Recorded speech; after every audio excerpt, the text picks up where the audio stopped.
I'm delighted to be standing here with Peter Gray, who needs little introduction. As a five-star Olympian event rider himself, a Grand Prix show jumper, coached multiple teams, actually, Canada itself, and continues to teach and judge to this day. He also has judged at Kentucky and the World Equestrian Games and many other venues that we're very proud and excited to have him here to talk to us about the Bromont Rising program. Peter, going in a little over a decade now into Bromont Rising, the brainchild, as you were instrumental from the very, very beginning, and the late, great Steve Blauner and Sue Ockenden. How do you feel it's going, and what would you like? Do you feel like it's achieving its objectives? Yes, well, it wasn't my brainchild. I was called in from the early stages to be the director of the program. Steve and Sue, together with Jim Wilderson and Jackie Mars, absolutely love coming to Bromont. They're all interested in the next generation of riders, so it seemed like an easy fit for that group to put a program together, which I direct, called the Bromont Rising Under 25. And we just give them some really interesting, try to give them interesting presentations during the competition, give them funding to help pay for their hotels, entry fees, and travel, and most importantly, free coaching with Bettina Hoy for the whole duration. So it's really, really quite an incredible offering that this program can give to the riders. Yeah, I mean, we were talking on the live stream yesterday. I think one of the best talks I've ever heard in my life was Jim Wilderson and Steve Blauner talk about how you deal with owners and the business aspect of the sport and sponsorship and things like that. And that was one of the most useful talks I've ever been around, and we had that for the Jockey Club. And so what things are you doing differently now for going forward, or what are you doing differently this week?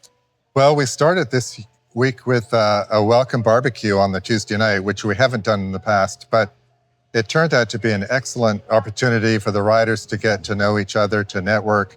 And really, to me, it was the culture of the eventers that really seemed obvious that night. Everyone engaged, traded phone numbers, really were interested in the other person's story. That evening was sponsored by Fox Nation, the farm of the Wilderson family. And actually, that great presentation that you referred to, Jim did it again without Steve, of course. And just coming from a different angle for the riders to think about where they are in the sport, what their responsibilities are. On the Wednesday morning before the first inspection, we had the great Max Corcoran, who's traveled all the way around the world with so many horses, give a little insight into her experience with traveling, dealing with horses that aren't getting their turnout during competition, post-competition, post-cross-country care. And she just has a lovely way of engaging with the young people and in a very friendly way, giving them so Incredibly much information. relatable, isn't she? Yeah, relatable. Yeah. Also on the Wednesday morning, Bettina and I did our normal Central Line workshop where we went through the tests that the kids are going to be riding. And from a trainer's perspective, Bettina, and a judge's perspective from myself, we talked about basically how to get the most marks. There's certain things you're going to do in training that you're not going to do in the competition arena.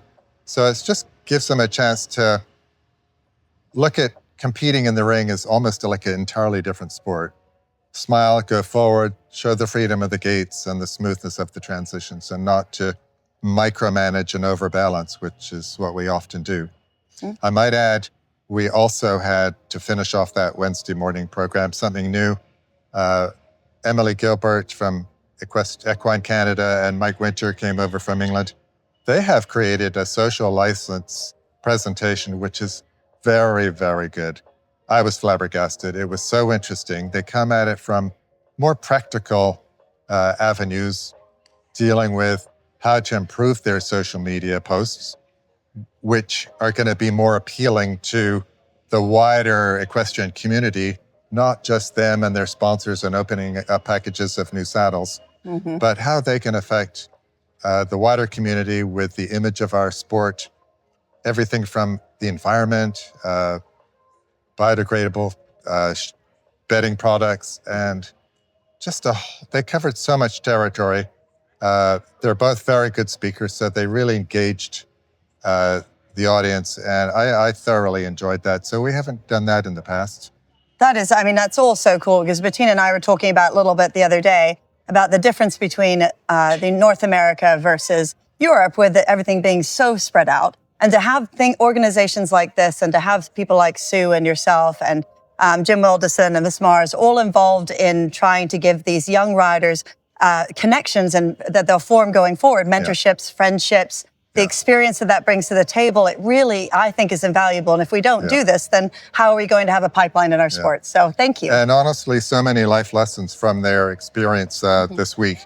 The only other thing I have to add is today was the last presentation, other than Bettina's fantastic course walks on the cross country and show jumping on Sunday. We had 2 presentations from divisions of Mars, Buckeye Feed, Nutrition. Joe has offered to do stable checks with the horses, advise where they could be better muscled, look at their feeding program. And a company called Sound provided ultrasound equipment for a fantastic presentation on cardio, how the heart functions, deficiencies in heart function. We had the equipment from Sound to do ECGs and discuss normal hearts, and she had ECGs of horses with problems, grade 1 and 2 heart murmurs. So, boy, they had a really well-rounded education. What an opportunity. Yeah, well, it was fantastic. I'm so excited to watch these kids this weekend, and thank you so very much for talking about it. You're welcome.